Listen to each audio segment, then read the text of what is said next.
Hello and a very warm welcome and a happy new year to you all. Today I want to go over the Isle of May observation that I published just before Christmas and add some new details and some further confirmation that this really does prove that the Earth cannot possibly be flat. So just to recap on the observation itself, for anybody who hasn't seen it before or has forgotten what the details were. This is a still shot of the Isle of May taken from Traprain Law in East Lothian.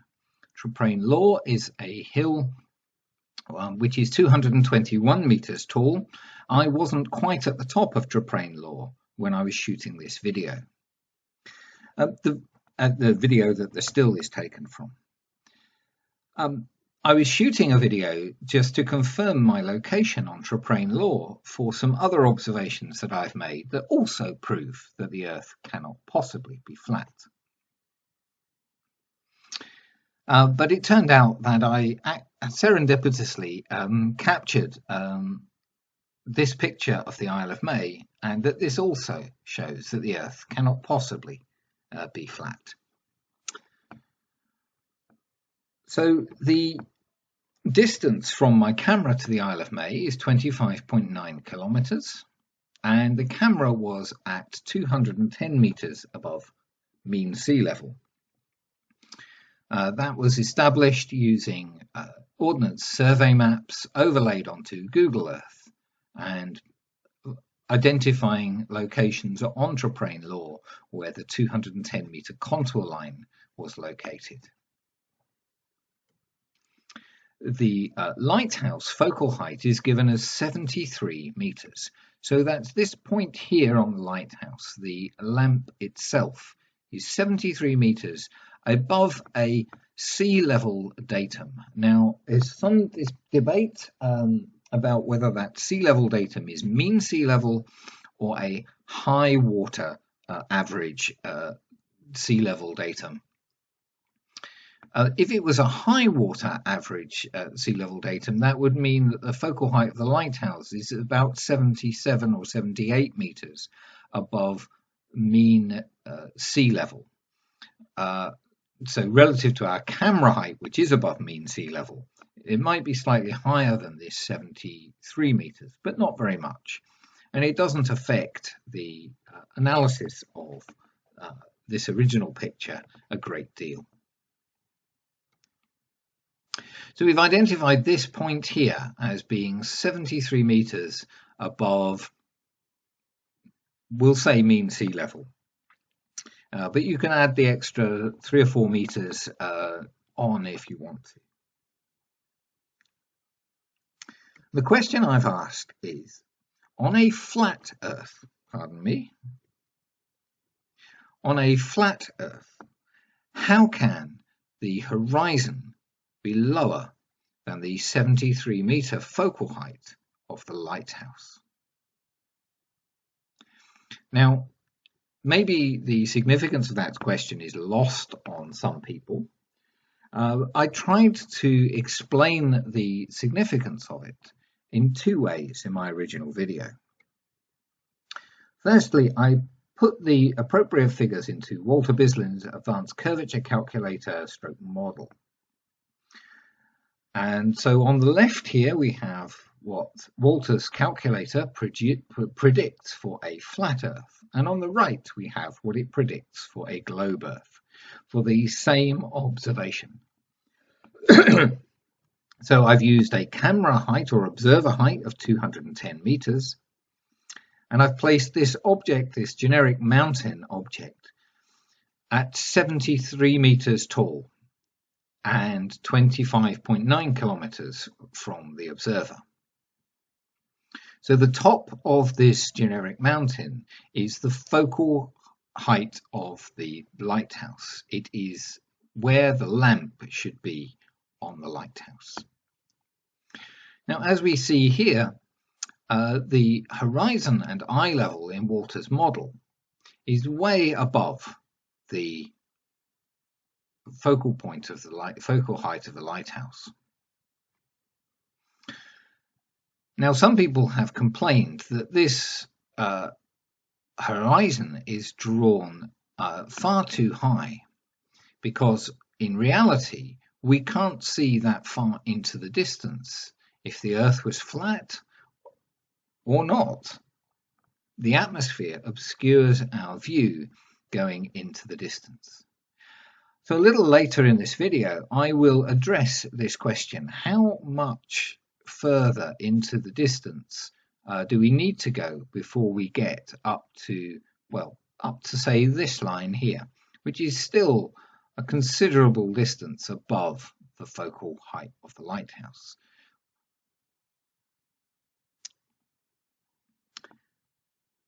However, having said all of that, it is very, very clear that the flat Earth prediction from Walter's calculator does not match reality in any way at all. Reality looks completely different. Now, what about the globe prediction? The globe prediction has the focal point of the lighthouse being a little bit above the horizon, which is exactly what we observe in reality. The precise amount above the horizon that we expect on a globe will depend to some extent on the amount of atmospheric refraction, the tide, and possibly a few other factors like air pressure. Refraction used in this particular example is standard atmospheric refraction. The precise location of the lamp above the horizon could be a little higher than this or a little lower than this, depending on the amount of refraction that was actually occurring on the day. But clearly this observation, my observation, is in close agreement with what Walter's calculator predicts for a globe, and is completely different to what it predicts for a flat Earth. The second way I sought to illustrate the problem for a flat Earth with my observation is to use a scale diagram. Now, I've used a scale of 2 kilometers equaling 1 centimeter. So 1 centimeter on the diagram represents 2 kilometers in reality. And I've placed a triangle here, a black triangle, at 210 meters tall, or the equivalent, according to the scale, and the same on the spherical Earth. So the top diagram here is a flat Earth, and the bottom part is for a spherical Earth, using a circle with a radius of 3,185.5 centimeters. So we have a triangle here representing Traprain Law, where the camera was located, and we have another triangle representing the Isle of May at 73 meters tall and 25.9 kilometers from Traprain Law. If we draw in a direct line of sight on the flat Earth from the top of Traprain Law, don't worry about this little gap, as you'll see in a minute. It's simply because of the way we're viewing this at the moment. And I'll zoom in and you'll see that it does indeed sit right at the top of the triangle. It goes on to the top of the triangle at the Isle of May and would strike the water. Our line of sight would see water directly behind the lighthouse at this distance, and that distance is 38.86 kilometers in this particular diagram. So around about 38 or 39 kilometers from the observer would be the water that should be directly behind the focal point of the lighthouse. We can draw another line of sight extending to the end of my diagram, and we should be able to see that water at 65.5 kilometers distance from the camera. Just to confirm that these lines are actually accurately drawn, if we zoom in, you can see that they start on the top of the Traprain Law triangle first of them hits the top of the Isle of May triangle perfectly, and the other one is obviously above the Isle of May. And we should be able to see water well above the Isle of May here if we can see 65.5 kilometers into the distance. We ought to be able to see a lot further than that. I will show you shortly that we could actually see land that is 90 kilometers away. And therefore, no problem seeing water 65.5 kilometers away. Now, if we do the same thing for the spherical Earth diagram, we see that the line of sight across the top of the lighthouse never actually strikes the surface of the Earth, or the surface of our circle. Let's zoom in to confirm that. So we're starting here, right on the top of the Traprain Law triangle, hitting the top of the Isle of May triangle, and our line of sight passes above the surface of the water all the way into the distance, gradually getting closer and closer and closer, and then further and further away again as it passes what would be the horizon point. Now, without atmospheric refraction, the horizon would be at 51 kilometers, which is this distance here. If you check that, it's just a little under twice the distance from of the Isle of May here from Traprain Law. 52 kilometers would be double the distance. And once again, zooming in, we see that line of sight going from the top of our 210 meter hill, passing some point below the top of the lighthouse tower, but not very far below the top of the lighthouse tower, and hitting, certainly not hitting the island there at that point, and on to hit the surface of the water at 51 kilometers. Obviously, there are limits to how much I can zoom in here and how clear the diagram is, but hopefully you can see that a 51 kilometer horizon should be no problem at all for a globe Earth model. If there's some atmospheric refraction involved, that horizon moves out to 57 kilometers out here somewhere, but it really doesn't affect anything terribly much at all.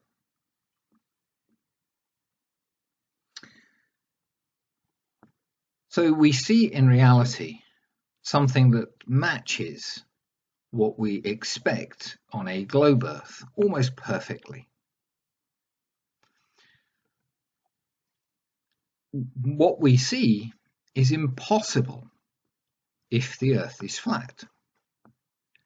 And I'll now show you some more footage and some more explanation for precisely why that is so. So here we are on Walter Bislin's curvature calculator. Once again, you can see the flat Earth representation on the left and the globe Earth on the right here. And I've put in the same figures for the Isle of May and our observer height and the distance to the Isle of May. Now, one of the criticisms that Flat Earthers tried to throw at me with my previous video on this subject was that the water beyond the Isle of May should not be visible because it's too far away to be seen, and that the horizon that we actually have on their supposed flat Earth is much, much closer than Walter's calculator states. Now, Walter's calculator effectively goes off to infinity, although once you get to this sort of point here, all the lines merge together, and even though that's nowhere near infinity. The question is, how far behind the island are these lines here on Walter's calculator in predicting what we should be able to see? And to try to identify that, I've placed a second object here in the view. Now, at the moment we can't see it because that object is only 1,000 meters from the camera, and we're zoomed in beyond that point. But let's put it to the same distance as the Isle of May itself. And we see it on both sides, on the globe side and on the flat Earth side. And I've simply got a 100-meter tall tower here. So the base of that tower is at 25.9 kilometers from us as the observer. Now, what happens if we start to move this rod a little further away? So the 30 kilometers would be here.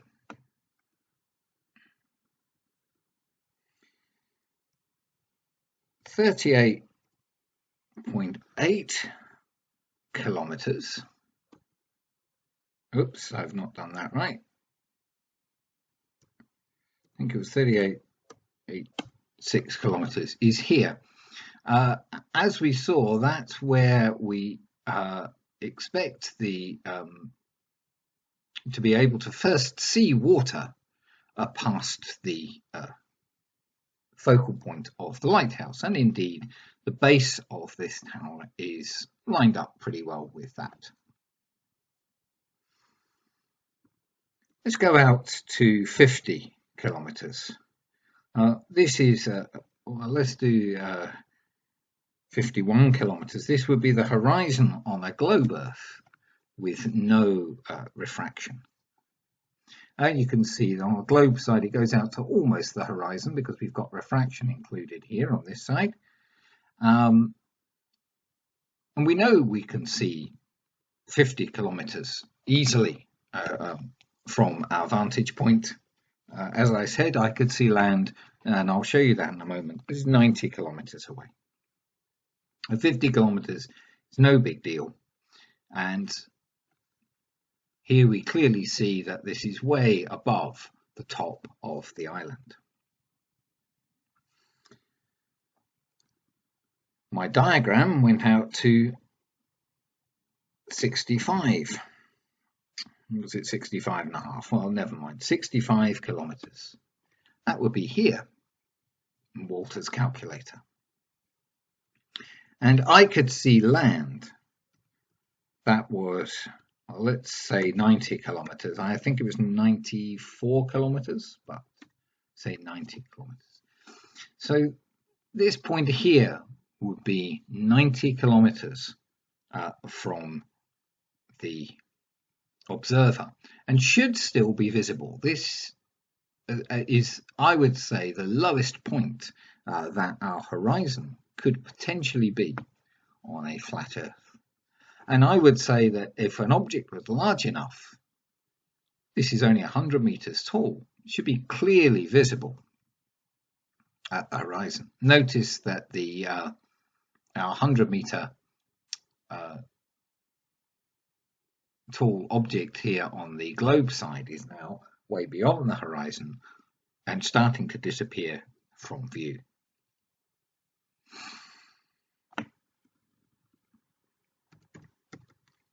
The mountains that I could see looking in the opposite direction, or not quite opposite, but in more to the west, were in excess of 130 kilometers and some 120 kilometers. 120 kilometers away would be up here.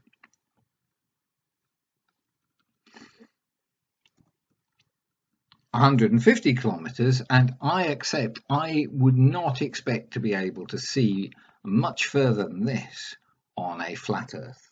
unless the object in question was a particularly bright object, perhaps a light shining, a lighthouse, or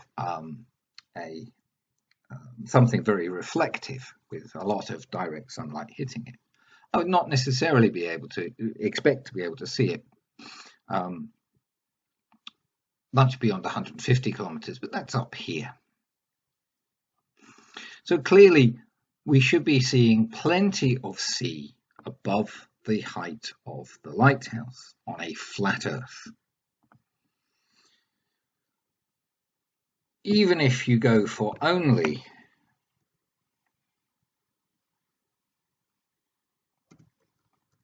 65 kilometers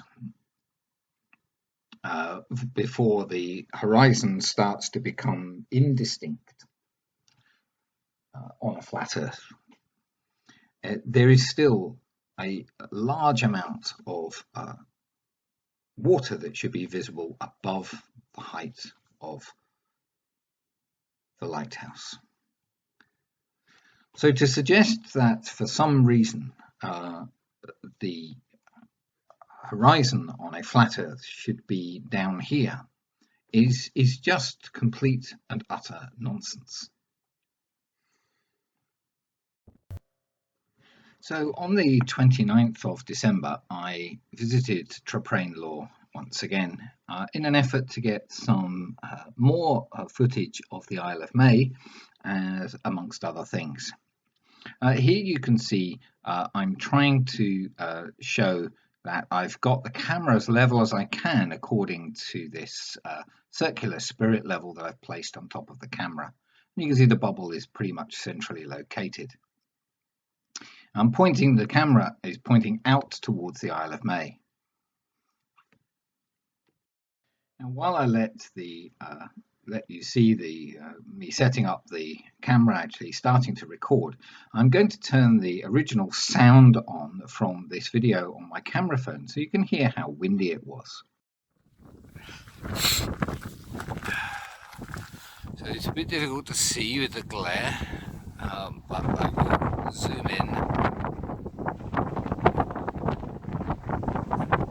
and we should be set onto. So you can hear from that it was pretty windy. I'm now, the phone is I'm just holding the phone down whilst I finish zooming, and that's the rest of the shot. So next we will have a little look at what the camera was actually able to see on that particular occasion. You can see there in the screen what is visible.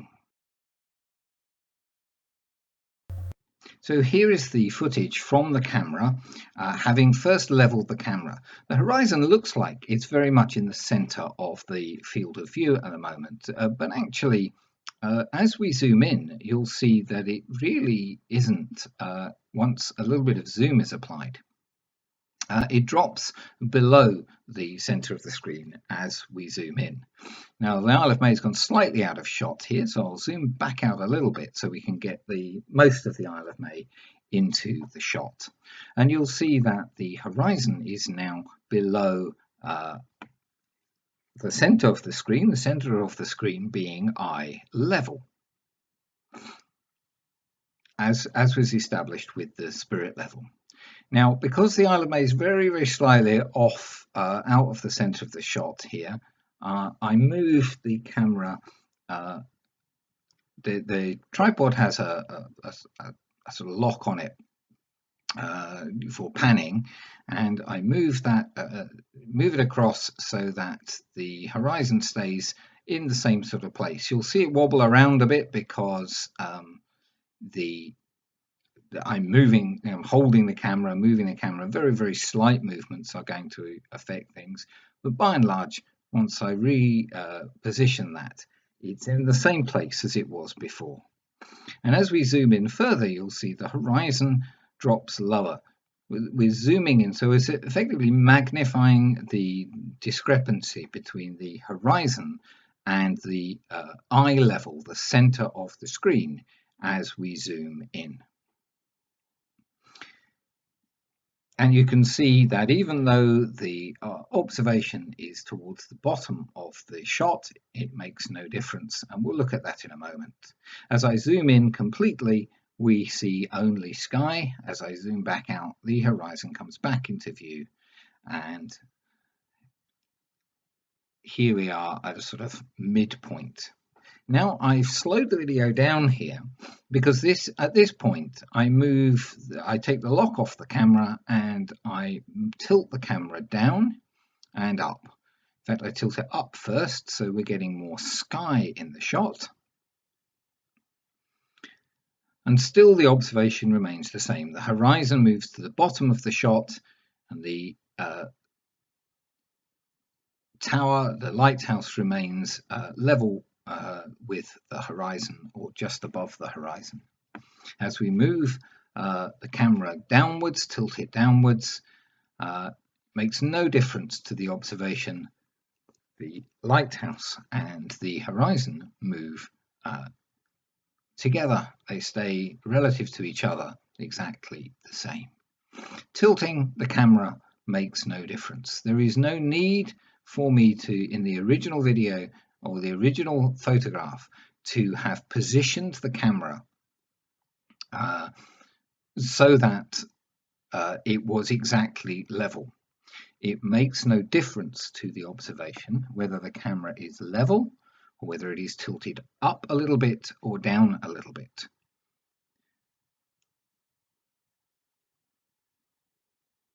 And as we saw, the eye level is actually above the horizon, exactly as we would predict on a spherical Earth. And the more you zoom in, the more that effect is exaggerated. So here you see it goes just off the bottom of the screen. As you see, I'm tilting the camera at this point. I'm not claiming that this is anything to do with eye level. I'm showing that tilting the camera does not affect the observation that we make. There is a direct line of sight from the camera to the lighthouse and to the horizon beyond. So this is the last part of the video that I shot. So we're back on normal speed now, and I just left the camera running with the horizon positioned as close as I could get it to the center of the screen. I think I maybe moved it around a little bit after that.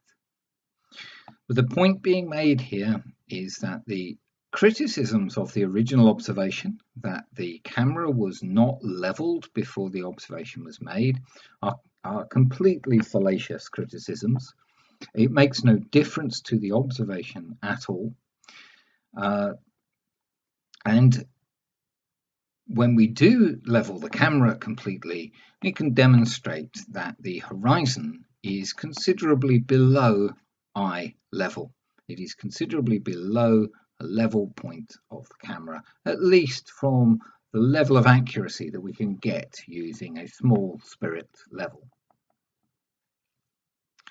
Obviously, if we had a theodolite up here, we could make a proper measurement of the angle down to the horizon, and that would be fine. But I haven't got a theodolite, and carrying it up to the top of Traprain Law wouldn't be the easiest thing in the world. So here we've positioned the camera so that the horizon is higher in the screen, and as you can see, the top of the lighthouse is still below. It's still above the horizon, and moving the horizon down lower in the field of view, the top of the lighthouse remains exactly the same place. So hopefully that will address some of the doubts, and I'll now show you some still shots taken from this video. So this is a mid-zoom picture. The horizon has already dropped below the centre of the field of view. You can see the lighthouse on top of the Isle of May, and hopefully you can make out that the focal point of the lighthouse is at or just above the horizon.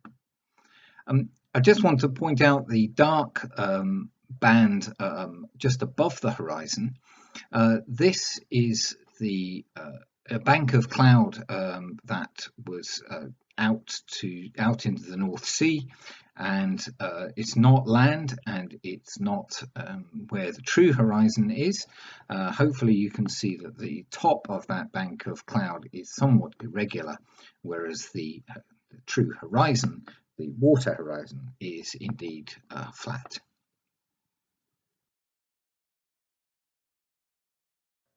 This is a more zoomed in shot.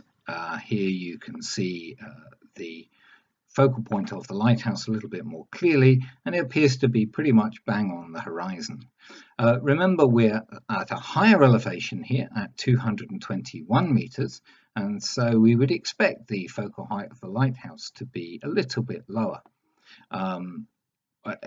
In line with the horizon on a spherical Earth. Of course, on a flat Earth, we would expect the water to be way up above the top of the lighthouse.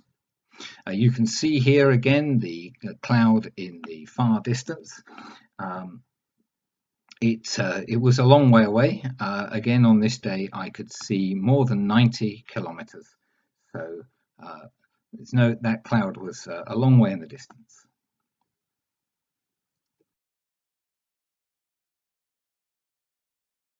So this is a still shot from with the horizon at the top of the field of view, and you can see the lighthouse focal point is level with the horizon in this shot. It makes no difference whether it's the top, the middle, or the bottom. The observation remains the same.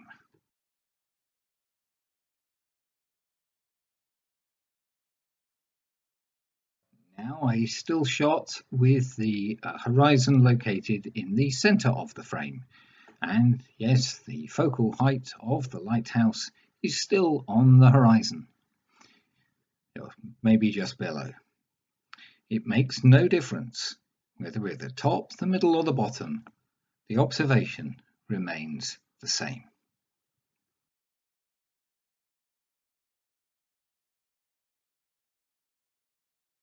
And finally, a still shot with the horizon towards the bottom of the frame, the field of view.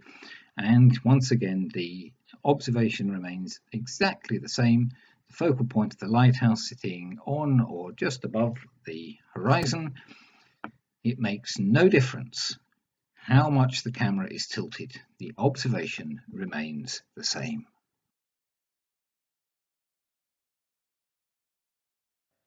This is a still from the original video, and it shows that I could see land that was 92 kilometers away in the distance.